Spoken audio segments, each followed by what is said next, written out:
नमस्कार दोस्तों। आज मैं 9वीं कक्षा का एक सुंदर सा पाठ लेकर आपके सामने उपस्थित हुआ हूँ। पाठ का जो व्यक्तित्व है वह है संस्कृत साहित्य से संबंधित, संस्कृत साहित्य का जो महाकवि माना जाता है जिनको, ऐसे महाकवि कालिदास का एक सुंदर सा पाठ हमें हिंदी में पढ़ना है, जिसके लेखक हैं नरपत बारहट हड़वेचा। पहले लेखक परिचय देखते हैं। राजस्थानी संस्कृति के शोधकर्ता नरपत बारहट हड़वेचा ने एमए बीएड की उपाधि प्राप्त की है। जयनारायण विश्वविद्यालय जोधपुर से वे संलग्न हैं। उनकी विशेष रुचि काव्य लेखन में है। वे संस्कृति के प्रवाहों और प्रवाहों को समझने में प्रयत्नशील है। महापुरुषों को नमन करते हुए आपने लिखा है, जिन्होंने देश सेवा की खातिर अपना घर परिवार छोड़कर ऐशो आराम त्याग कर भूखे प्यासे नंगे पांव रहकर देश को गुलामी की जंजीरों से मुक्त कराने के लिए सर्वस्व कुर्बान कर दिया, वे वंदनीय है। महापुरुषों की जीवनियाँ आपकी प्रसिद्ध कृति है। महापुरुषों की जीवनियाँ ये इनकी प्रसिद्ध कृति है। किनकी? नरपत बारहट हड़वेचा की। इस संग्रह में कुल 60 प्रसिद्ध महापुरुषों की जीवन चरित्र अंकित है। ये महापुरुषों का जीवनियाँ है ना, उसमें उन्होंने भारत के ऐसे 60 जो महान व्यक्तित्व है, ऐसे व्यक्तित्व के बारे में लिखा है। प्रस्तुत जीवनी महाकवि कालिदास में कालिदास के जन्म और परिचय का एवं उनकी प्रसिद्ध साहित्यिक रचनाओं का विवरण है। यहाँ पर जीवनी शब्द लिखा है। जीवनी, जीवनी से आप समझते हो क्या होता है? जीवनी, एक जीवनी होती है, एक आत्मकथा होती है। आत्मकथा में व्यक्ति अपने बारे में खुद लिखता है, वो आत्मकथा बनती है। जबकि किसी व्यक्ति के बारे में कोई अन्य व्यक्ति लिखता है, उनके जीवन के बारे में, तो वह बन जाती है जीवनी। गांधी जी ने अपने बारे में जो लिखा है तो वह आत्मकथा बन गई है। मगर गांधी जी के बारे में महादेव भाई देसाई अगर उनके जीवन के बारे में लिखते हैं तो वे जीवनी के रूप में जानी जाएगी। ठीक है, तो आगे बढ़ते हैं। इस कृति से यह संदेश मिलता है कि किसी बच्चे को बुद्धू यानी कि मूर्ख मानना नहीं चाहिए, क्योंकि वह मौका मिलते ही हीरे की तरह चमक सकता है। ओके, तो अब शुरू करते हैं पाठ। ओके, तो कालिदास को हम मात्र संस्कृत के महाकवि के रूप में जानते हैं। स्वयं महाकवि कालिदास ने अपने विषय में कुछ नहीं लिखा है। हर्षचरित के शुरू में कवि बाण ने कालिदास का उल्लेख किया है। इससे हमें पता चलता है कि कालिदास बाण से पहले हुए हैं। एक स्थान पर स्वयं महाकवि कालिदास ने अपने अभिभावक के रूप में विक्रम नाम का उल्लेख किया है। यह कौन सा विक्रम है, इस बात का भी अभी पूरी तरह पता नहीं चल पाया है। फिर भी उन्हीं राजा विक्रमादित्य और राजा भोज का समकालीन मानकर कितनी ही कथाओं का नायक बनाया गया है। विभिन्न भाषाओं में पहेलियों और लोक कथाओं में उनकी विद्वत्ता, कविता और चमत्कारिक प्रसंगों का वर्णन मिलता है। ये है महाकवि कालिदास के बारे में क्या क्या जानकारी हमें मिलती है। ये अब उनका जन्म और परिचय। कुछ विद्वानों ने कालिदास का जन्म 365 ईस्वी तथा निधन 445 ईस्वी माना है। महाकवि कालिदास के जन्मस्थान के बारे में ठीक पता नहीं चलता। कुछ विद्वानों ने उनका जन्मस्थान उज्जैनी, वर्तमान में जो उज्जैन है, उसे माना है, जो सही लगता है, क्योंकि मेघदूत में स्वयं कवि ने उज्जैनी को विशेष दर्शनीय कहा है और लंबा रास्ता पड़ने पर भी उधर से जाने के लिए बादल से अनुरोध किया है। उज्जैनी में उन दिनों राजा विक्रमादित्य का राज्य था। वहाँ की प्रजा सब प्रकार से सुखी थी। साहित्य और कला की उन्नति चरम सीमा पर पहुंची थी। राजा विक्रमादित्य ने अपने नाम से ही विक्रम संवत चलाया था। समय समय पर उन्होंने सोने के सिक्के चलवाए थे। उनमें उनके राज्यकाल का ठीक पता चलता है। विक्रमादित्य के शासन में जितना वैभव देश में था, जितनी साहित्य और कला की उन्नति हुई, उतनी कभी नहीं हुई। एक से एक बढ़कर कवि, साहित्यकार और वैज्ञानिक इस युग में उत्पन्न हुए। राजा विक्रमादित्य स्वयं साहित्य और संगीत के अच्छे जानकार थे। संस्कृत भाषा की उन्नति भी इस काल में ही अधिक हुई। ये है उनके जन्म के बारे में। अब कालिदास अपने पूर्व जीवन में कैसे दिखते थे, कैसे थे, इसके बारे में देखें। अपने पूर्व जीवन में बुद्धू माने जाने वाले कवि कालिदास विक्रमादित्य के दरबारी कवियों में सर्वश्रेष्ठ थे। विक्रमादित्य के दरबार में थे। कालिदास के अतिरिक्त 8 और कवि भी दरबार में थे जो नवरत्न कहलाते थे। विक्रमादित्य के दरबार में नवरत्न पंडित थे, उनमें से कालिदास भी एक थे, जिनको सर्वश्रेष्ठ माना जाता था। कालिदास के विषय में कहा जाता है कि वे युवावस्था तक निरक्षर थे।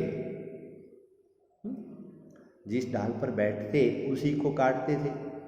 निरक्षर होने पर भी वह इतने विद्वान और महाकवि किस तरह बन गए, इसकी भी एक बड़ी विचित्र और रोचक कहानी है। इनके बारे में जो दंत कथाएं चलती है उसके आधार पर ये जीवनी लिखी जाती है। तो क्या है, देखते हैं पूर्व जीवन में। उन दिनों शारदानंद नाम के एक राजा थे। उनकी एक गुणवती और विद्वान पुत्री थी जिसका नाम था विद्योत्तमा। वह बहुत ही सुंदर और रूपवती थी। उसके रूप, गुण और ज्ञान की प्रशंसा दूर दूर के देशों तक फैली हुई थी। विद्योत्तमा को अपने रूप, गुण और ज्ञान का बड़ा घमंड था। अपने विवाह के संबंध में उसने एक घोषणा कर रखी थी कि जो उसे शास्त्रार्थ में हरा देगा उसी के साथ वह अपना विवाह करेगी। विद्योत्तमा राजा कौन थे? शारदा, ठीक है, उज्जैनी की बात है।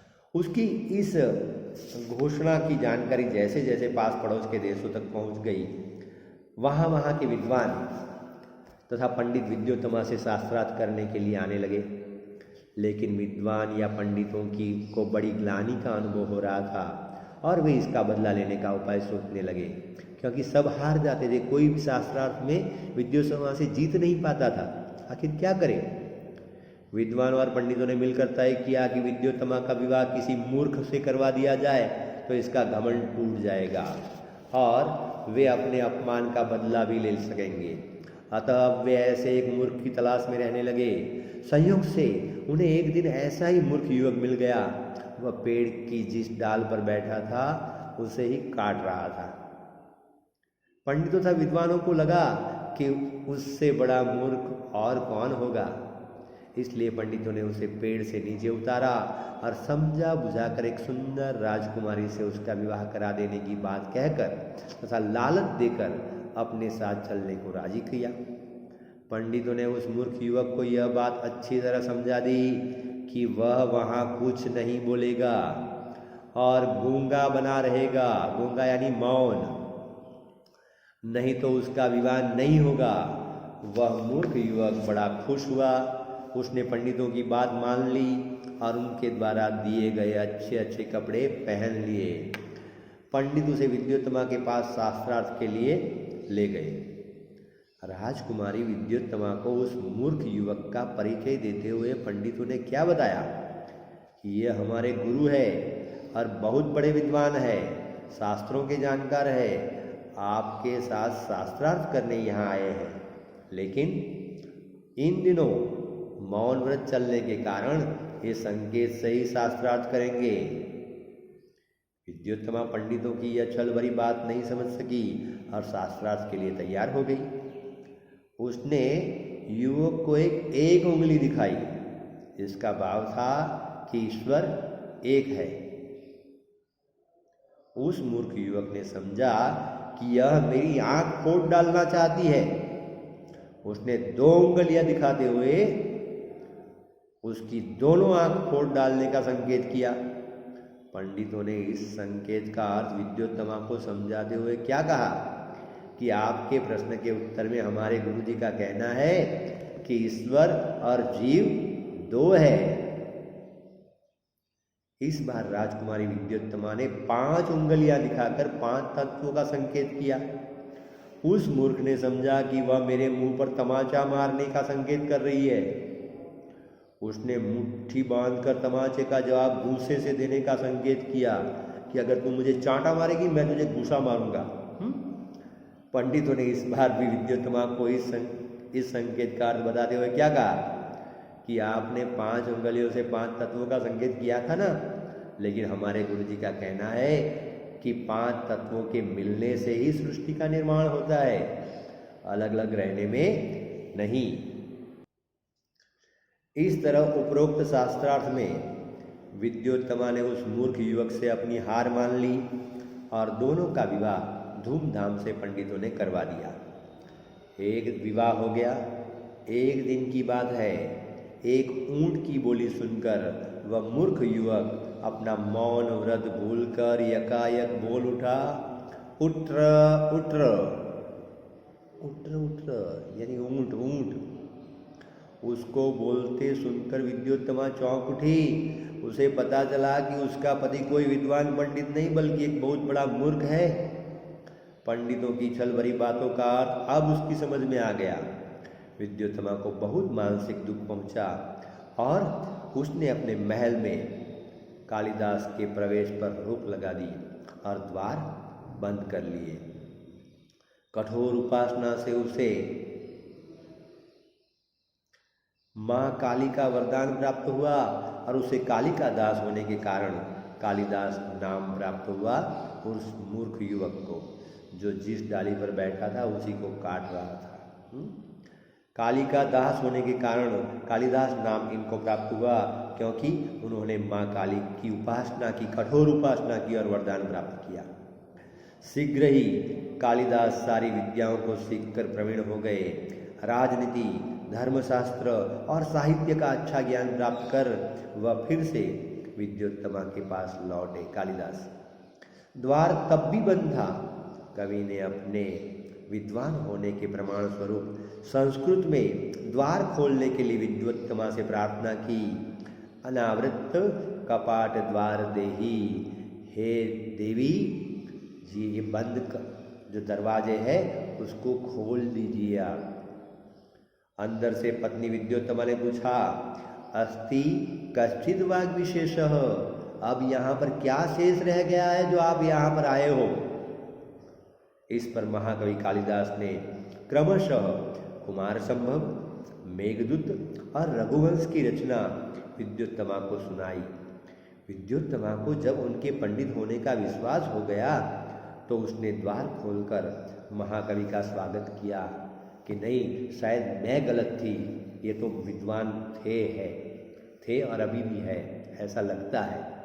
क्योंकि जो पंडित हो, विद्वान हो, ऐसे ही कुमार संभव, मेघदूत और रघुवंश को सुना सकता है, उसकी रचना कर सकता है, क्योंकि स्वयं एक विदुषी थी, शास्त्रों को जानती थी और उसने सुना पंडित कालिदास के ये काव्य, तो उसे आश्चर्य हुआ कि इतना बड़ा विद्वान है ये, और उसने द्वार खोलकर महाकवि का स्वागत किया।